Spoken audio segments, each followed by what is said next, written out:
দুর্নীতি। দুর্নীতি শব্দটা বাংলাদেশের মতো একটা কান্ট্রিতে খুব বেশি পরিমাণে শোনা যায়। সব ধরনের মানুষই হচ্ছে আ সুযোগ পেলেই হচ্ছে দুর্নীতি করে।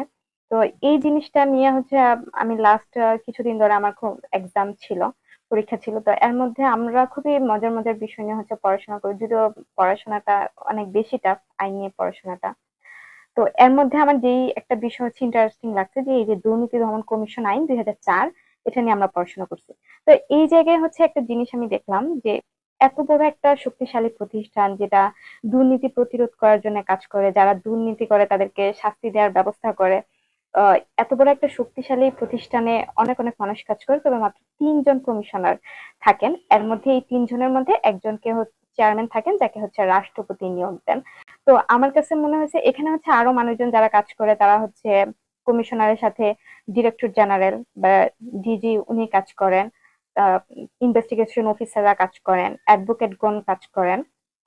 তো এছাড়াও এই যে এই কমিশনার, মানে ৩ জন কমিশনার থাকে, এদের আসলে কি কি যোগ্যতা থাকলে আসলে দুর্নীতি দমন কমিশনের মতো একটা শক্তিশালী প্রতিষ্ঠানের হচ্ছে কমিশনার হওয়া যায়, সেটাই হচ্ছে আমি শেয়ার করার জন্য ভিডিওটা বানানো। এই দুর্নীতি দমন কমিশনে যদি কেউ কাজ করতে চায়, তাকে হচ্ছে আইন প্রশাসন, বিচার বিভাগ বা হচ্ছে এই যে আইন যারা বাস্তবায়ন করে, হ্যাঁ, ল এনফোর্সমেন্ট যারা করে, তাদের এই ধরনের প্রতিষ্ঠানগুলোতে ২০ বছরের কাজ করার অভিজ্ঞতা থাকতে হবে। ম্যাক্সিমাম সময় আমরা বিভিন্ন ভাবে হচ্ছে কোনো কিছু প্রেসিডেন্ট, প্রধানমন্ত্রী বা অন্যান্য কোনো আহ, পদে হচ্ছে অ্যাপ্লাই করার জন্য, কাজ করার জন্য কি কি যোগ্যতা অযোগ্যতা লাগে সেগুলো নিয়ে আমরা পড়াশোনা করি। এটা আমাদের একটা নর্মাল প্রসিডিউরের মধ্যে একটা।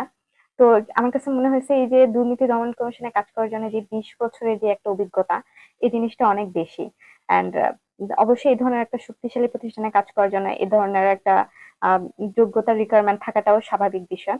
তো এবার বলি যে দুর্নীতি দমন এসব এই ধরনের যোগ্যতা থাকার পরেও কোন কোন কারণে হচ্ছে আপনি এই দুর্নীতি দমন কমিশনের কমিশনার হতে পারবেন না, সেটা যদি হচ্ছে কেউ বাংলাদেশের নাগরিক না হয়, তাছাড়া যদি হচ্ছে কেউ আহ ঋণ খেলাপি হিসেবে ঘোষিত হয় কোনো আর্থিক প্রতিষ্ঠান থেকে, আদালত থেকে যদি কাউকে দেউলিয়া ঘোষিত করা হয়, অনৈতিক কোনো কাজ বা দুর্নীতির সাথে জড়িত থাকে, এই থাকার কারণে হচ্ছে কারাদণ্ড ভোগ করে, এই ধরনের ব্যক্তিরা হচ্ছে কমিশনার হওয়ার যোগ্যতা রাখে না।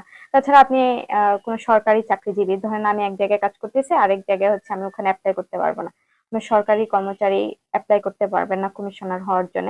তাছাড়া বিভাগীয় যে কাজগুলি আছে, এগুলির কোনো মামলায় যদি কেউ দণ্ডপ্রাপ্ত হয়, সে হচ্ছে আহ দুর্নীতি দমন কমিশনে কাজ করতে পারে না। আর একটা কমন জিনিস যে শারীরিক বা মানসিক ভাবে যদি সে সক্ষম না হয় এই কমিশনে কাজ করার জন্য, তিনি হচ্ছে যোগ্য হবেন না। তো আমার কাছে বিষয়টা মোটামুটি একটু ইন্টারেস্টিং লাগছে না, আমার কাছে মনে হয়েছে যে না, এই বিষয়টা নিয়ে হচ্ছে কথা বলা যায়, সেই জন্য আজকে বললাম। আশা করি এই ইনফরমেশন গুলি জেনে আপনাদের ভালো লেগেছে। আহ পরবর্তীতে যদি কোনো বিষয় নিয়ে কথা বলতে মন চায়, অফকোর্স আমি আপনাদের সাথে শেয়ার করব। আজকে এ পর্যন্তই, সে পর্যন্ত আমার সাথে থাকুন। আল্লাহ হাফেজ।